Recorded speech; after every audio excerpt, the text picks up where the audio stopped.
Commitment is louder in action than in words. It's one of those truths that doesn't need to be shouted, yet it echoes through everything we do. We live in a time where it's easy to say things.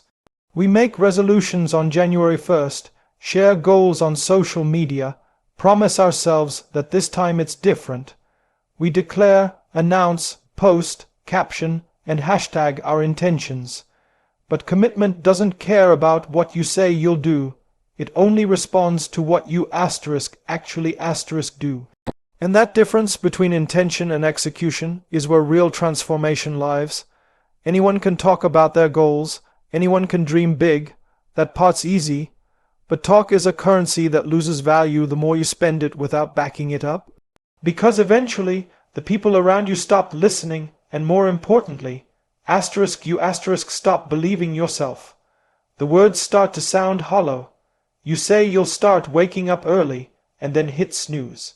You say you'll go to the gym, and then you don't.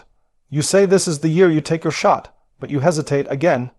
Each time you make a promise to yourself and break it, you chip away at your own trust. That's the thing about commitment. It's not just about outcomes. It's about honesty with yourself. When you commit, you're making a quiet pact. Not with the world, but with your future. You're saying, no matter how I feel tomorrow, I'll still show up. It doesn't need to be loud. It doesn't need to be noticed. It just needs to be real. Because if your actions don't align with your words, then your words mean nothing. True commitment is built when no one's watching. It's forged in the moments where it would be easier to quit. It's in that early morning run when you're tired, but you lace up your shoes anyway. It's in the decision to keep going when the initial excitement is long gone.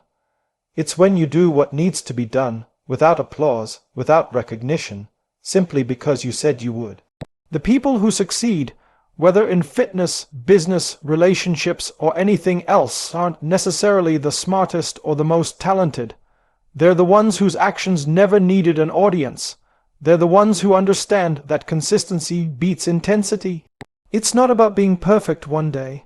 It's about being present every day. You can read all the books, watch all the motivational videos, follow all the right people. But if you don't act, it's meaningless. You'll trick yourself into feeling productive, when really, you're just spinning your wheels. Action is the only proof of commitment.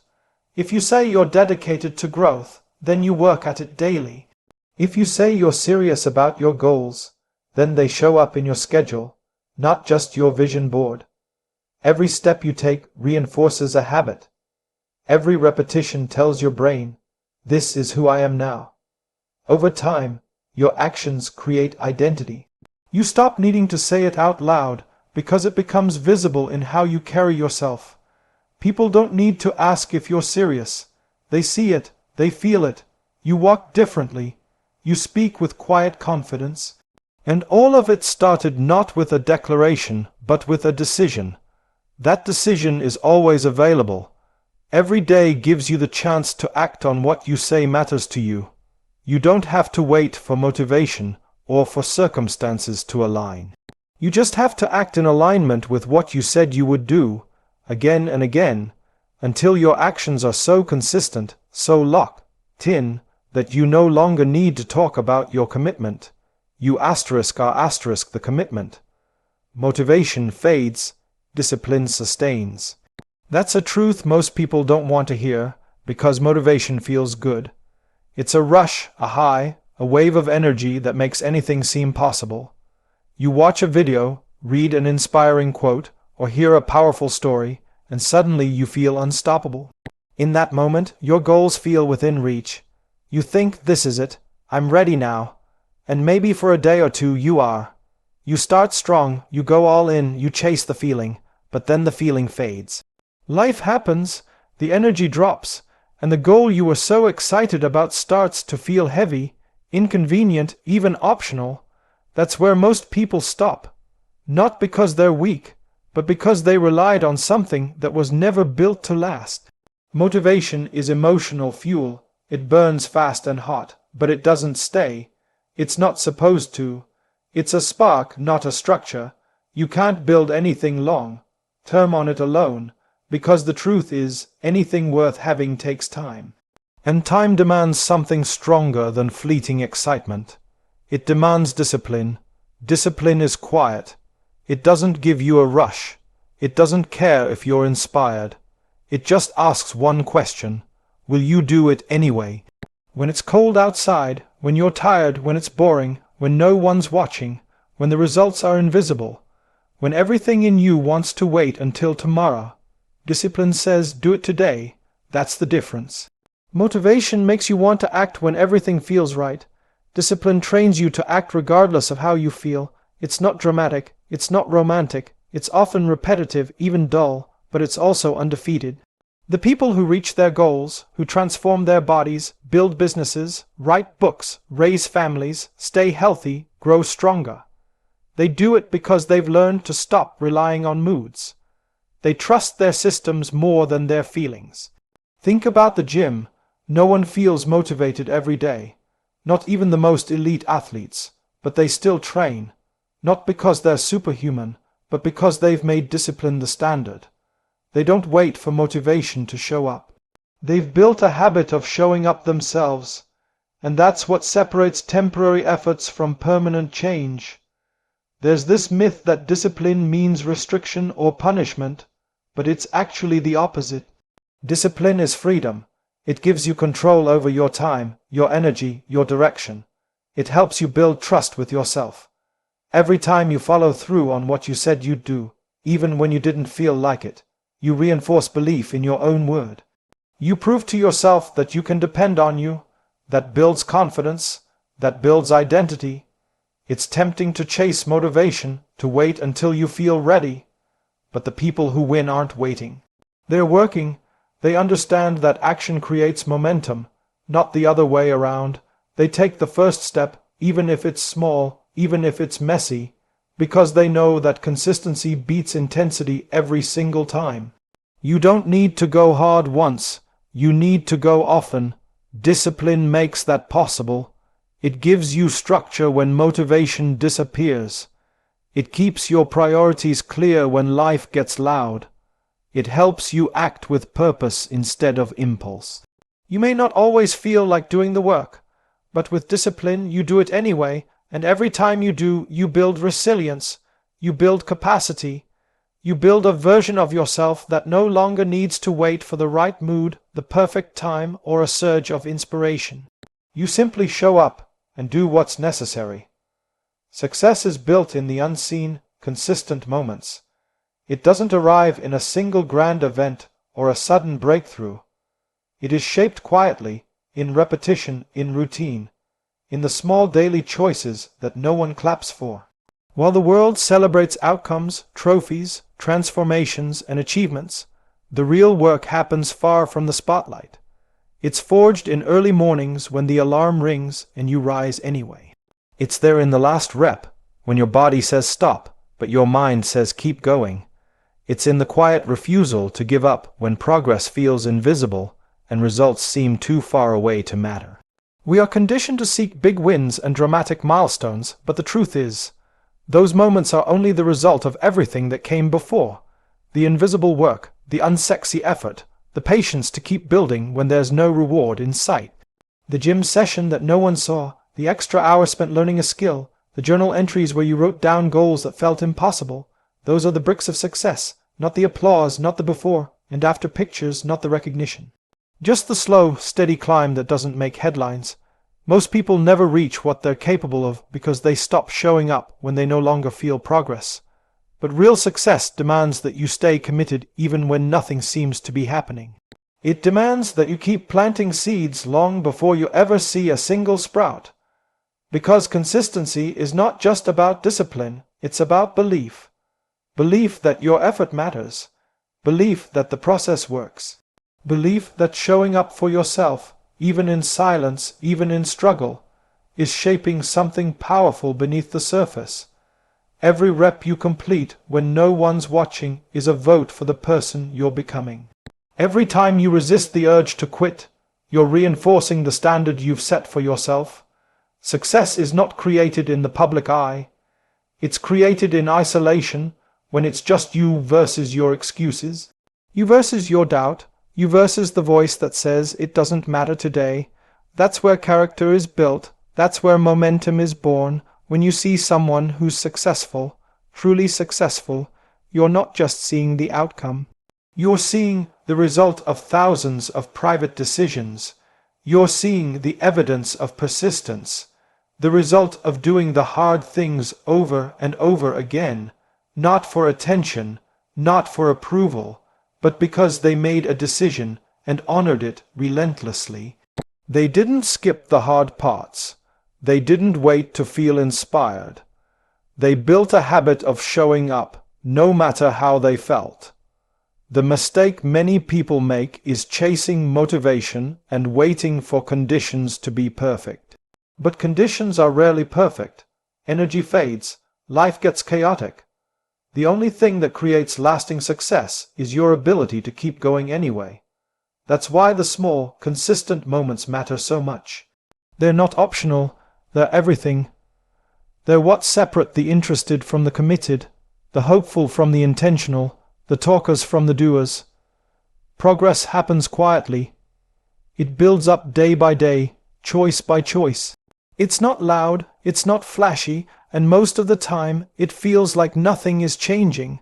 But one day you wake up and realize you're stronger, you're clearer, you're better, and it wasn't because of one giant leap. It was because of every tiny step you took when no one was looking. The path to success isn't paved with big moments. It's built from everything that happens when you keep showing up, even when no one else sees it. Growth comes from showing up, not just winning. It's easy to associate progress with achievement, with the scoreboard, the promotion, the visible proof that something worked. But that's not where real growth lies. It's not in the moment you cross the finish line. It's in every moment you chose to keep going before that. The wins are just confirmation. The real transformation happens much earlier, often long before the world notices. It happens when you step into the process, again and again, regardless of the outcome.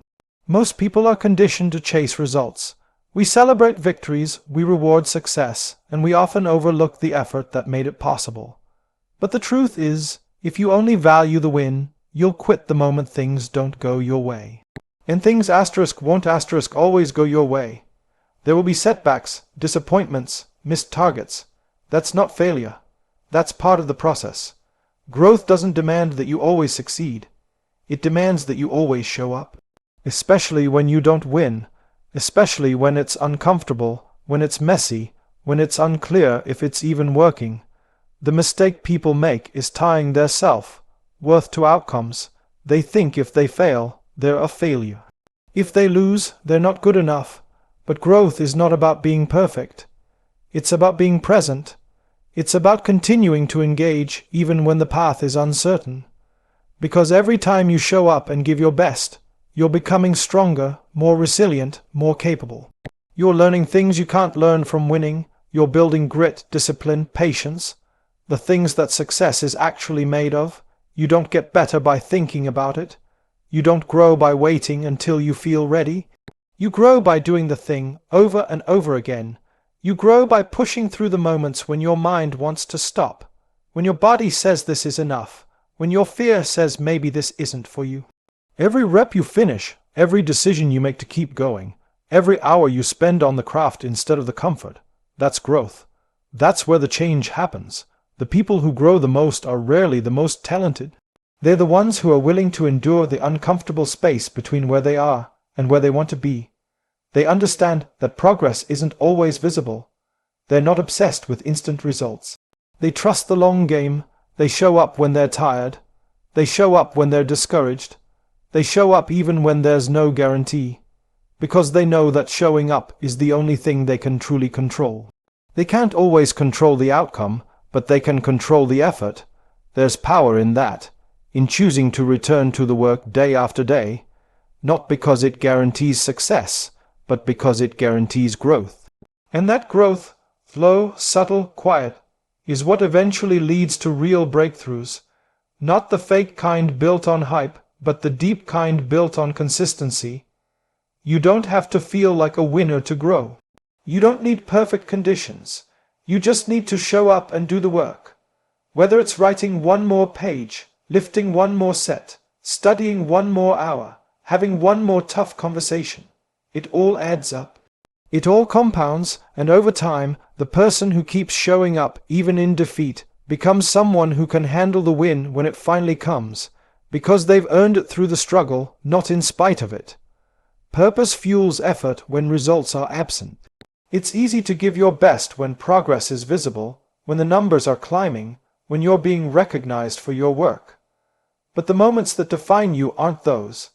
They're the days when nothing seems to be happening. When you're putting in the work and nothing is changing, when you show up, grind, push, and there's no feedback, no reward, no proof that it's paying off, that's where most people give up. Not because they lack talent or drive, but because they're disconnected from their purpose. Without purpose, effort feels empty. With purpose, even the hardest struggle feels worth it. Purpose isn't a motivational phrase or a quote you stick on your wall. It's the reason behind the work. It's the why beneath the routine. It's the anchor that holds you steady when the storms of doubt, boredom, and frustration try to push you off course. It doesn't always make the work easier, but it gives the struggle meaning, and meaning changes everything. When you know why you're doing something, you don't need immediate results to validate your effort. You trust the process because you believe in the mission behind it. Everyone wants results, but not everyone is willing to endure the stretch of time between starting and succeeding. That stretch, the gap, is uncomfortable. It tests your patience, your commitment, your identity. And if your effort is only tied to external validation, it's going to fall apart when the validation disappears. Because it always does. Results fluctuate, feedback is inconsistent, but purpose can be constant. Purpose is internal. It's the quiet fire that reminds you why you began, especially when everything else is silent. In those seasons where growth is invisible, purpose is the difference between quitting and continuing. It's what gets you out of bed when motivation has nothing left to offer. It's what helps you focus when distractions are loud and tempting. It's what allows you to choose the difficult path, not because it guarantees success, but because it aligns with something that matters more than success. Purpose doesn't have to be grand. It doesn't have to be revolutionary. It just has to be real.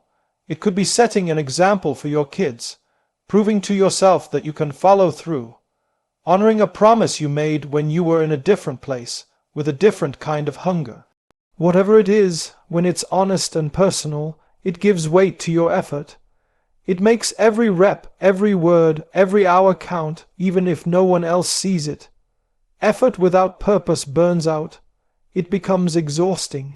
It feels like motion without direction. But when effort is connected to purpose, it becomes endurance. Not because the pain goes away, but because it finally feels like it has a point.